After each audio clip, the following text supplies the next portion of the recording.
Welcome back, dear viewers, and we're joined over the phone by Ambassador Medhat Meligy, former assistant to the Foreign Minister. Good afternoon, Mr. Ambassador. Good afternoon to you. Ambassador Meligy, President Abdel Fattah el-Sisi and Somali President have just concluded a press conference now. How do you see the significance of this press conference and the timing of the visit by the Somali President to Egypt? Well, first of all, Egypt has always been a supporter of international law. And this meeting, I think it comes under the same reason, which is to express the support of Egypt with Somalia regarding the deal that was made by Ethiopia with Somaliland. Unfortunately, once again, we are witnessing the breach of the international law by the Ethiopians. As we know, we have a big dispute over the River Nile, and also Ethiopia doesn't want to abide by the international law that is actually stipulating exactly how countries who are sharing the same river should deal with each other. So the meeting of His Excellency the President follow and falls under this jurisdiction, which is the support of the Somalians against the deal that was made recently. Great. Ambassador Meligy, how would you describe Somalia's position with regards to the events taking place at the Horn of Africa? Well, as the Minister of Foreign Affairs underlined the importance of keep the Horn of Africa safe from any African dispute, and he even made it very clear that Egypt supports the Somalian government and the integrity of the lands of Somalia. And I think that our position is quite clear. The President himself, when he is receiving his honorable guest today, is underlining the importance of respecting of international law. Egypt has always been an advocate to respect international law, and this is what we are doing right now. Right. Well, sir, Egypt expressed condemnation of any measures taken by any regional party to threaten the unity and integrity of Somalia, as Somalis break away Somaliland agreed to lease 20 kilometers of its coast for 50 years to Ethiopia. Now, how do you see this step by Somaliland and Ethiopia? Well, as we all know, Ethiopia is a landlocked country, and they always wanted to have access on the Red Sea, which is a key waterway for global trade, and at the same time, it can help Ethiopian economy. Of course, this deal can be made if they want with the official Somalian authority.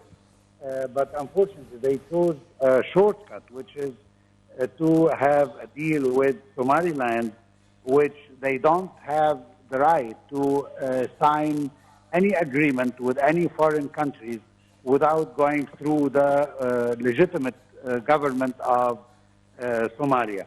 Accordingly, Egypt, once again, is, as we said, is expressing its full support to the unity of the Somalian territories and the Somalian sovereignty over its own land. And this deal, by nature, is obsolete, and it should not be considered as an official deal since it wasn't signed with the proper authority, which is the legitimate Somalian government. Right. Well, sir, how would giving Ethiopia a long-desired access to the Red Sea, a key waterway for global trade, impact the region? Well, first of all, this destabilizes because this will create a conflict within Somalia, and it will also enhance the conflict that has always been going between Somalia and Ethiopia, because Ethiopia undermined totally the legitimate official government of Somalia. and of course, it might also destabilize the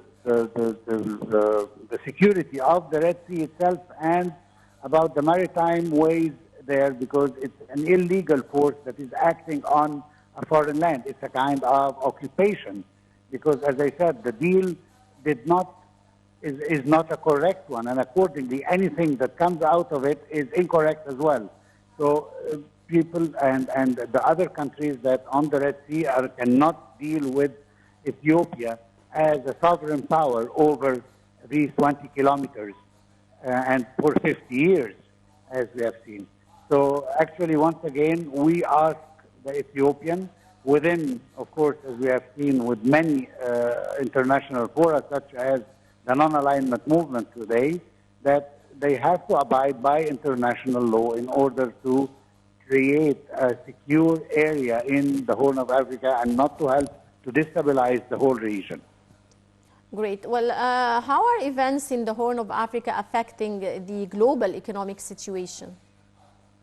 Well, as you know, I mean, the world is a small village. We've seen in many other parts. I mean, lately when the Houthis decided to side with the Palestinians and attack the boats going to Israel, this helped to destabilize the whole situation. Egypt was affected by this, and many other countries because of the situation that was created because of the act of war that was there, and this can affect the whole maritime security, and which led the United States with Britain and some other countries to attack some of the Houthis landmark inside Yemen to reiterate them from attacking any boats and destabilizing the security of the Red Sea maritime ways. Right. Sir, Egypt warned against actions that undermine the stability in the Horn of Africa and increase tensions between African countries. Well, how do you read the statement, sir?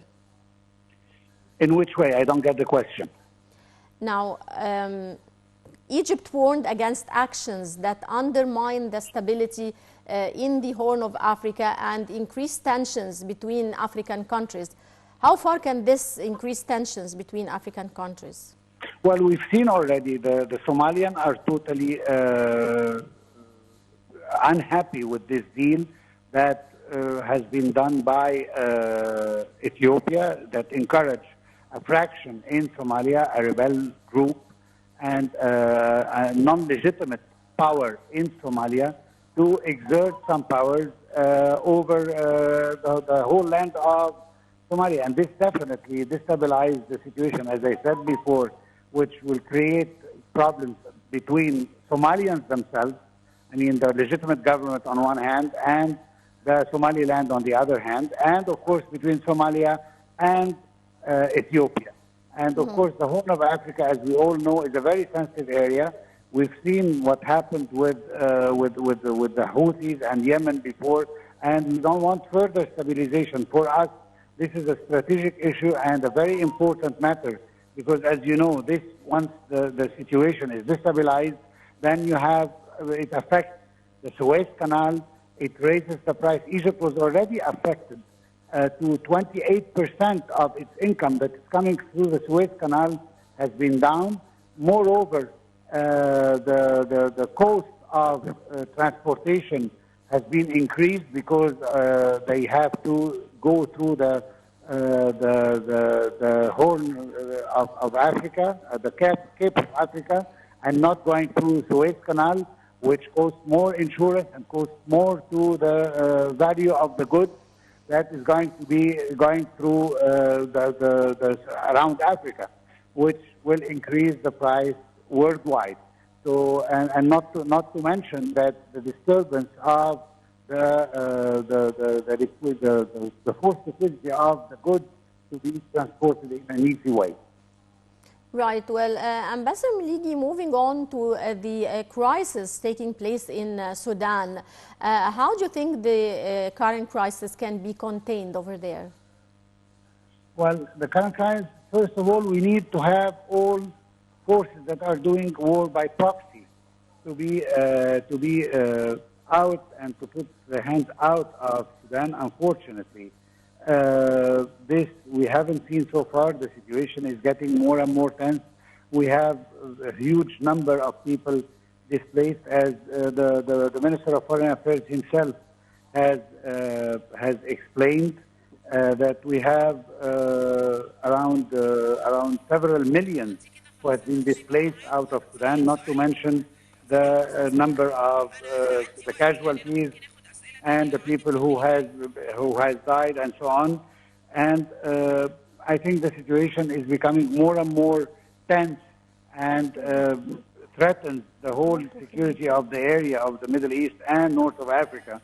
As you know, 13,000 people have been killed already since the beginning of the Sudanese crisis in April.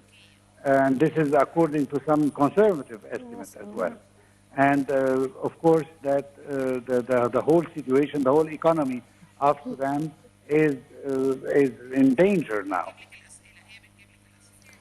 Right. Sir, how is the instability in Sudan impacting neighboring countries? Well, first of all, Egypt, for instance, we have received around 500,000 Sudanese citizens since the beginning of the Sudanese crisis. Of course, added to the numbers that we had even before for economic reasons. But now it's for security that we are receiving more Sudanese.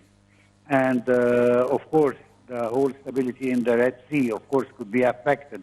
As you know, the Sudanese government is one of the countries of the Red Sea. And in so many aspects, this is creating a vacuum in this area that might encourage maybe other countries that to try to misuse the vacuum that is created to destabilize further the region.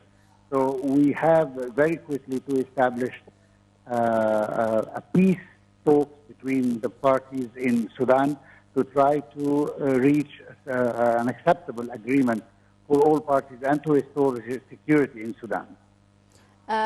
Finally, Ambassador Meligy, how do you see Sudan's decision to suspend its membership from the IGAD bloc? Well, Sudan, according to Sudan, there have been some violation to its rights in the bloc, and in that field, they felt that they cannot go on with this, and we have to understand their preoccupation at this moment, although that the whole situation will not be solved before Sudan itself can restore the internal peace in it, so it can really negotiate on strong terms. But for the time being, the situation will remain, as they said, that they withdraw from the organization until further notice. Right. Well, I would like to thank you very much, Ambassador Medhat El-Meligy, former assistant to the foreign minister. Many thanks for your insights, sir. And dear viewers, still with our special reports, Sudan has suspended its membership in the East African Bloc Intergovernmental Authority.